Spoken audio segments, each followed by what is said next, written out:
ആദ്യം കൊൽക്കത്തയുടെ സ്വപ്നഭൂമിയായ ഈഡൻ ഗാർഡൻ, പിന്നാലെ ചെന്നൈ കോട്ടയായ ചെപ്പോക്ക്, ഇപ്പോൾ മുംബൈയുടെ നീലത്തളികയായ വാങ്കഡയും. എന്നും വേദനകളും പരിയാസവും നൽകിയ എതിരാളികളുടെ നെടുങ്കോട്ടകളിലെല്ലാം വിജയക്കൊടി നാട്ടി RCB കുതിക്കുന്നു. ഒരേ സീസണിൽ വാങ്കഡയും ഈഡൻ ഗാർഡനും ചെപ്പോക്കും വിജയിക്കുകയെന്ന ത്രസിപ്പിക്കുന്ന നേട്ടമാണ് അവർ നേടിയത്. RCBയുടെ ഓരോ മത്സരത്തിനും മുന്നോടിയായും സോഷ്യൽ മീഡിയയിൽ ഒരു ലിസ്റ്റ് പ്രത്യക്ഷപ്പെടും. ചെന്നൈക്കെതിരായ മത്സരത്തിന് മുന്നോടിയായി സോഷ്യൽ മീഡിയ മൊത്തം നിറഞ്ഞത് 2008 ശേഷം ചെപ്പോക്കിൽ വിജയിക്കാനാകാത്ത RCBയുടെ ദുരവസ്ഥയായിരുന്നു. അന്നത്തെ പെട്രോൾ വിലയും ഇന്ത്യൻ പ്രധാനമന്ത്രിയുടെ ചിത്രവുമെല്ലാം ചേർത്തായിരുന്നു ട്രോളുകൾ പരന്നത്. പക്ഷേ ചെപ്പോക്കിൽ സ്വന്തം കാണികൾക്ക് മുന്നിലിട്ട് ചെന്നൈയെ RCB നാണം കെടുത്തി. ചെന്നൈ സംഘത്തിന് തങ്ങളുടെ ചരിത്രത്തിലെ തന്നെ ഏറ്റവും വലിയ ഹോം ഗ്രൗണ്ട് തോൽവി നൽകിയാണ് പാട്ടീദാറും സംഘവും തിരിച്ചു പറഞ്ഞത്. ഇന്നലെ മുംബൈക്കെതിരായ മത്സരത്തിന് മുന്നോടിയായും ഉയർന്നത് പരിഹാസങ്ങളായിരുന്നു. 2015 RCB അവസാനമായി വാങ്കഡയിൽ വിജയിച്ചത്. ഒരു വേള ഒന്ന് കുറച്ചെങ്കിലും വാങ്കഡയിലെ ആ കടവും RCB തീർത്തിരിക്കുന്നു.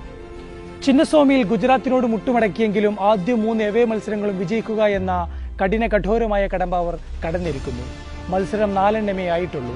ഡൽഹിയും പഞ്ചാബും അടക്കമുള്ള ഫോമിലുള്ള ടീമുകളുമായി മത്സരം വരാനുണ്ട്. അതുകൊണ്ട് തന്നെ കൂടുതൽ വിലയിരുത്തലുകൾക്ക് സമയമായിട്ടില്ല എന്നറിയാം. പക്ഷേ ഒരു ടീം എന്ന നിലയിൽ ഈ RCB സംഘം വലിയ പ്രതീക്ഷ നൽകുന്നുണ്ട്. കിങ് കോഹ്ലി മിന്നും ഫോമിലാണ്. റൺസ് അടിക്കുന്നതിനോടൊപ്പം തന്നെ മികച്ച ഇന്റന്റിലാണ് കോഹ്ലി സ്കോർ ചെയ്യുന്നത്. 140 മുകളിലുള്ള സ്ട്രൈക്ക് റേറ്റ് അതിന് സാക്ഷി. ഇന്നലെ സാക്ഷാൽ ജസ്പ്രീത് ബുംറയെ പോലും സിക്സറോടെയാണ് കോഹ്ലി വരവേറ്റത്. പൊതുവെ IPL മെല്ലപ്പോക്കുകാരനെന്ന് പേർദോഷമുള്ള ദേവ്ദത്ത് പടിക്കൽ ലേലത്തിൽ എടുക്കാച്ചിറക്കായിരുന്നു. പക്ഷേ RCBയിൽ ഇമ്പാക്ട് പ്ലെയർ ജോലി ചെയ്യുന്ന പടിക്കലും ആളിക്കത്തുന്നു. ഈ സീസണിൽ 49 പന്തുകൾ നേരിട്ടതിൽ 11 പടിക്കൽ ബൗണ്ടറിയാക്കി മാറ്റി. 159 എന്ന മികച്ച സ്ട്രൈക്ക് റേറ്റിൽ പടിക്കൽ കാര്യങ്ങൾ വൃത്തിക്ക് ചെയ്യുന്നു. ക്യാപ്റ്റൻ രജത് പട്ടിദാറുടെ കാര്യത്തിൽ ആർക്കും ഒരാശങ്കയുമില്ല. മിഡിൽ ഓവറുകളിൽ തന്റെ ജോലി അയാൾ വൃത്തിക്ക് ചെയ്യുന്നു. 175 സ്ട്രൈക്ക് റേറ്റിൽ ബാറ്റ് വീശുന്ന പാട്ടീദാർ സ്പിന്നർമാർക്കെതിരെയുള്ള തന്റെ ഡോമിനേഷൻ ക്ലിയറായി തുടരുന്നു. ക്രീസിൽ പാട്ടീദാർ ഉണ്ടെങ്കിൽ അയാൾക്ക് മുന്നിലേക്ക് സ്പിന്നറെ ഇറക്കാൻ എതിർ ടീം ക്യാപ്റ്റന്മാർക്ക് ഭയമുണ്ട്. ചെപ്പോക്കിലും വാങ്കഡയിലും RCB ചരിത്രം കുറിക്കുമ്പോൾ പ്ലെയർ ഓഫ് ദി മാച്ച് അവാർഡും ആ കൈകളിലാണ് തിളങ്ങിയത്. അവസരം കിട്ടുമ്പോൾ ജിതേഷ് ശർമ്മയും കരുത്ത് കാട്ടുന്നു. ഇന്നലെ മുംബൈക്കെതിരെ 19 പന്തുകളിൽ 40 റൺസാണ് ജിതേഷ് ശർമ്മ അടിച്ചെടുത്തത്. ഇത്രയും മികച്ച ഇന്ത്യൻ ബാറ്റിംഗ് ലൈനപ്പ് ഒരു കാലത്തും RCBക്ക് ഉണ്ടായിരുന്നില്ല. ഇനി വിദേശ താരങ്ങളിലേക്ക് വന്നാലോ? ഇംഗ്ലണ്ട് ടീമിലെ മോശം ഫോമൊന്നും തങ്ങളെ കാര്യമായി ബാധിച്ചിട്ടില്ലെന്ന് ലിയാം ലിവിങ്സ്റ്റണും ഫിൽ സോൾട്ടും തെളിയിച്ചു. ടിം ഡേവിഡ് കാര്യമായി പരീക്ഷിക്കപ്പെട്ടിട്ടില്ല എന്നത് നേരാണ്. ഇനി ഇവരിൽ ഒരാൾ ഫോമിലല്ലെങ്കിൽ അവസരം കാത്ത് ജേക്കബ് ബെത്തലും റൊമാരിയോ ഷെപ്പേർഡും ബെഞ്ചിൽ കാത്തിരിക്കുന്നുണ്ട്. ബൗളിംഗ് ഡിപ്പാർട്ട്മെന്റിനെ ജോഷ് ഹേസൽവുഡ് ആശങ്കകളില്ലാതെ നയിക്കുന്നു. ഇന്നലെ ഒരു വേള കൈവിട്ടുവെന്ന് കരുതിയ മത്സരം തിരിച്ചുപിടിച്ചത് അയാളാണ്.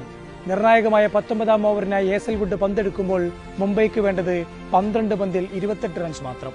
ആ ഓവറിനെ ഭേദപ്പെട്ട രീതിയിൽ നേരിട്ടാൽ മുംബൈക്ക് ജയമുറപ്പായിരുന്നു. പക്ഷേ ഓവറിൽ ആദ്യ പന്തിൽ തന്നെ സംഹാര താണ്ഡവമാടിയ പാണ്ഡ്യയെ മടക്കിയ ഹേസൽവുഡ് ആ ഓവറിൽ കൺസീഡ് ചെയ്തത് 19 റൺസ് മാത്രം. പേസ് ബോളിങ്ങിനെ മുന്നിൽ നിന്നും നയിക്കാൻ ഒരാളുള്ളത് RCBക്ക് നൽകുന്ന ആത്മവിശ്വാസം ചെറുതല്ല. ഭുവനേശ്വറും യാസ്ദയാലും കൂടെ കൺസിസ്റ്റന്റായി പെർഫോം ചെയ്താൽ ബൗളിംഗ് ഡിപ്പാർട്ട്മെന്റ് കൂടുതൽ കരുത്തരാകും. കൂടെ ഏത് ചാലഞ്ചും ഏറ്റെടുക്കാൻ ധൈര്യമുള്ള കൃണാൽ പാണ്ഡ്യയുള്ളത് വലിയ ആത്മവിശ്വാസം നൽകുന്നു. പാട്ടീദാർ എന്ന ക്യാപ്റ്റന്റെ മിടുക്കിലും ആർക്കും സംശയമില്ല. ബൗളർമാരെ അയാൾ ഉപയോഗപ്പെടുത്തുന്ന രീതി കയ്യടി നേടുന്നു. ആദ്യ മത്സരത്തിൽ കൊൽക്കത്തയ്ക്കെതിരെ തന്നെ തനിക്ക് പണിയറിയാമെന്ന് അയാൾ തെളിയിച്ചു. 10 ഓവറിൽ 100 പിന്നിട്ട് കുതിച്ച KKRന്റെ ഇന്നിംഗ്സ് വെറും 174 റൺസിൽ RCB ഒതുക്കി. ഇന്നലെ മുംബൈക്കെതിരെയും ഡെത്ത് ഓവറുകളിൽ ബൗളർമാരെ കൃത്യമായാണ് ക്യാപ്റ്റൻ വിനിയോഗിച്ചത്. പല വലിയ പേരുകളും കരഞ്ഞുമടങ്ങിയ RCB ക്യാപ്റ്റൻ എന്ന ഹോട്ട് സീറ്റിൽ പാട്ടീദാർ കാലും വെച്ചിരിക്കുന്നു. സൂപ്പർ താരങ്ങൾക്ക് പിന്നാലെ പോകാതെ സ്ലോട്ടുകൾക്കനുസരിച്ച് ലേലത്തിൽ താരങ്ങളെ തെരഞ്ഞെടുത്തതിന്റെ ഫലം കൂടിയാണ് ഈ വിജയങ്ങൾ.